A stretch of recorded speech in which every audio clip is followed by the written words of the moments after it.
کوندا سر. عباس جاؤ ایک رات کی مہلت لے آؤ, جاؤ ایک رات کی مہلت لے آؤ. آقا میں اور مہلت؟ جو 32 برس سے لڑنا چاہ رہا ہے اس سے کہہ رہے حسین مہلت لے آؤ. ہاں عباس تم جاؤ. صبر عباس. گئے عباس, جانے لگے. زہیر اور حبیب کو بلایا, جاؤ میرے شیر کے ساتھ جاؤ, کہیں میرا یہ شیر بفر نہ جائے. مہلت ہو گئی. صبح عاشورا آ گئی. میمنہ سج گیا, میسرہ سج گیا, قلب لشکر سج گیا. عباس کو علم مل گیا. اب یہ جا رہا ہے, اب وہ جا رہا ہے. بار بار عباس آتے ہیں حسین کے پاس. مولا اب مجھے اجازت دیجیے. آقا اب مجھے اجازت دیجیے. نہیں عباس ابھی نہیں, عباس ابھی نہیں. نوبت یہاں تک پہنچی کہ اون محمد کے لاشیں آئے. عباس کی زندگی پر رونے کے لیے یہ ایک جملہ کافی ہے. یہ ایک جملہ, یہ پورا مرثیہ ہے عباس کی زندگی کا.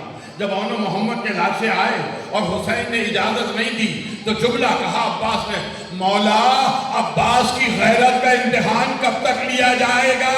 اب تو چھوٹے چھوٹے بچوں کے لاشیں آ رہے ہیں. نہیں عباس نے خیموں کے پاس آنا چھوڑ دیا تھا. جب سب شہادتیں ہو گئی اور علی اکبر اور عباس رہ گئے تو ایک مرتبہ عباس خیمے کی طرف گئے. سکینہ بچوں کے ساتھ کھڑی تھی. سکینہ مشکیزہ لے کر آئی. عباس نے سکینہ کو گود میں لیا, ایک ہاتھ میں مشکیزہ لیا, حسین کی طرف چلے. حسین بیٹھے ہوئے تھے. عباس کو آتا ہوا دیکھا, کھڑے ہو کر ایک مرتبہ ایک نگاہ سکینہ کے چہرے پہ کی, ایک نگاہ عباس کے چہرے پہ کی.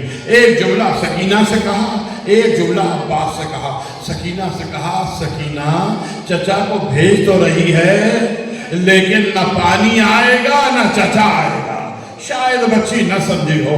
عباس سے کہنے لگے, عباس بہت بڑی سفارش لائے ہو, بہت بڑی سفارش لائے ہو. جاؤ عباس پانی لینے کے لیے جاؤ. پانی لینے کے لیے جانا عباس. 32 برس کی خواہش ہے کہ جنگ کروں, اور حسین کہتے ہیں اب جنگ نہیں کرنی, اب جنگ نہیں کرنی. تو عباس کی تو ویسے ہی شہادت ہو گئی جب زندگی کا مقصد ہی نہ رہا. لیکن ذہن میں خیال آیا آقا کی بیٹی کے لیے پانی لے آؤ. گئے عباس دریا پہ, پانی بھرا, مشکیزہ بھرا, چلے عباس. حملہ شروع ہوا. کہیں سے تیر چلے, کہیں سے نیزے چلے, کہیں سے تلواریں چلی. ظالم نے درخت کے پیچھے چھپ کے عباس کے دائیں بازو کو قلم کیا. دائیں بازو قلم ہوا, مشق و علم بائیں بازو میں لیا. بائیں بازو قلم ہوا, مشق و تسبیح کو دانتوں سے دبا لیا عباس نے. مشق تیر لگا, عباس کی شہادت ہو گئی. اب عباس خیمے کی طرف نہیں ہے. ایک مرتبہ آنکھ میں تیر لگا. کسی نے خواب میں حضرت عباس کو دیکھا, پوچھا مولا آپ کا قد تو اتنا بڑا تھا کہ جب گھوڑے پہ بیٹھتے تھے تو زمین پہ پیر لگتے تھے, تو آپ کے سر پر گرز کیسے لگا؟ آپ کے سر پر گرز کیسے لگا؟ کہا بات تو نے صحیح کہی, میرا قد بلند تھا, لیکن سن جب میری آنکھ میں تیر لگے تو ایک آنکھ میں خون تھا, ایک آنکھ میں تیر تھا.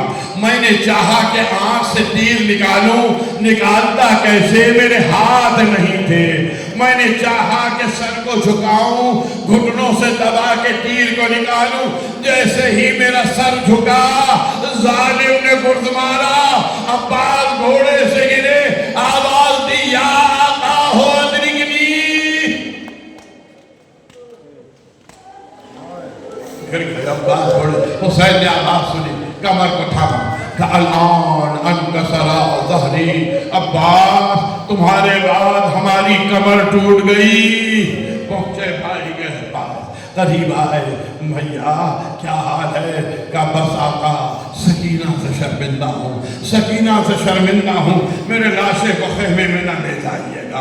وعدہ کر کے آیا تھا پانی کا, پانی نہ لے کے گیا تو سکینہ سے شرمندگی ہوگی. حسین نے